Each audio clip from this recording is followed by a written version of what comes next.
Hi guys, thank you for joining me. Welcome back to my channel. Today we will be making humba. So let's start. So guys, now I was at the Costco today. I was grocery shopping and I came across with this gorgeous piece of pork belly. I knew I had to get it and I had to take it home. So with this kind of meat, we can do a lot of other things than humba. The choices are endless. You can use this for your pork adobo, for your sinigang, simpleng pritong baboy, and also binagoongan, pang sahog, Choices are endless, guys. So I just got them probably double bite size, bigger than the bite size. That's what I mean. So salt it really good, mix it really well, and then we're gonna sear it really good. So we're gonna sear it up, guys. The reason for this is you want your meat intact because you'll be cooking this for a very long time. You're gonna be for at least an hour and a half, and later we're gonna make this meat stew on your own fat, and then we're gonna make them tender but not falling apart. So a little body is what we're after here.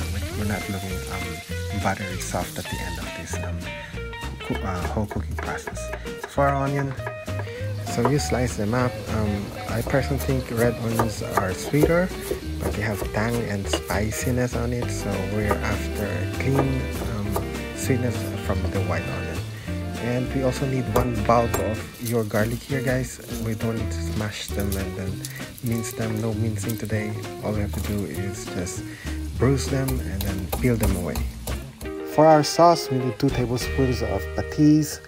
That's our fish sauce, and then a little bit of toyo, half a cup or so, half a cup or a little bit more of our soy sauce, and a tablespoon of whole peppercorns, or a little bit more. It's preference, guys. And 2 canela or your star anise. Don't put more. If you prefer more, you can do it. Like I said, it's preference. So 2 heaping tablespoons of brown sugar. You can adjust the sweetness and saltiness later. So start from here. So right after we seared the meat, they should be looking like this. They should be firm and intact. Pinatigasan in Tagalog. The reason for this is you don't want them dissolved later when you cook it for a very long period of time. So on its own fat, guys, on its pork belly fat, we're gonna add in our onions and garlic. You don't need to saute them half a minute. Just sweat them and then put back your pork belly. So at this moment, we're just gonna mix them a little bit, incorporate your aromatics with your meat, and then we're gonna add in your sauce. So mix your sauce really well and make sure the sugar is dissolved, and then pour it over your meat. Add in your bay leaves, 4 bay leaves, that's it, and then you mix it a little bit.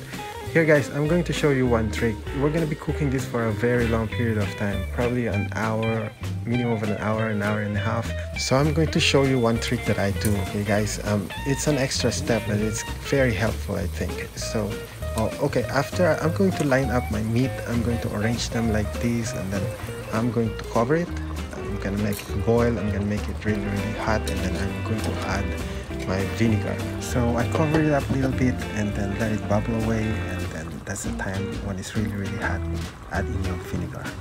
We are doing this extra consideration with our vinegar because some people have extra meticulous taste buds that they can differentiate the chemical reaction from the metal dish that we're using, from the metal spoon that we're using, and then they can differentiate the taste of raw vinegar from the properly cooked vinegar when they're using metal utensils.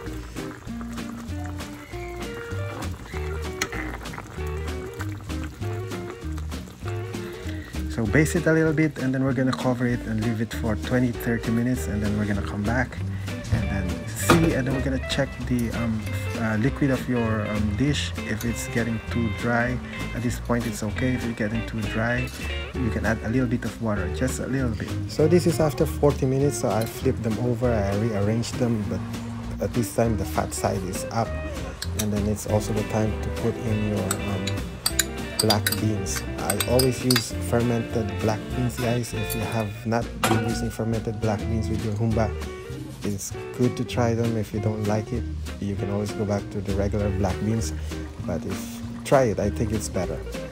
So check your fluid, cover it up 30-40 minutes, and then you're gonna come back and check the tenderness. I think it's getting ready.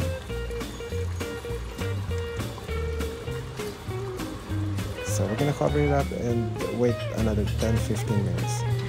At this point, guys, check out your liquid. I think they're mostly fat. It should be mostly fat at this time. Look at the color of your meat, check it out, check the tenderness of it. Look, it's almost perfect at this moment. But we also have to check the bottom of your pan and make sure it's not sticking. Make sure you still have those black beans and they're not dissolved. And then, guys, it's time to stir up a little bit just to incorporate the sauce with your meat. Guys, this is perfect and this is done. So an hour and 20 minutes later, here you go, guys. Look what have you done. You've done yourself a very good job today, guys. This is my Humba. Thank you for joining me. I hope you enjoyed this. I hope you will try this. I hope this enticed you. And if you have advice or anything to say, please comment down below. We're gonna consider every comment. So thank you guys for joining me. I hope you will join me again next time.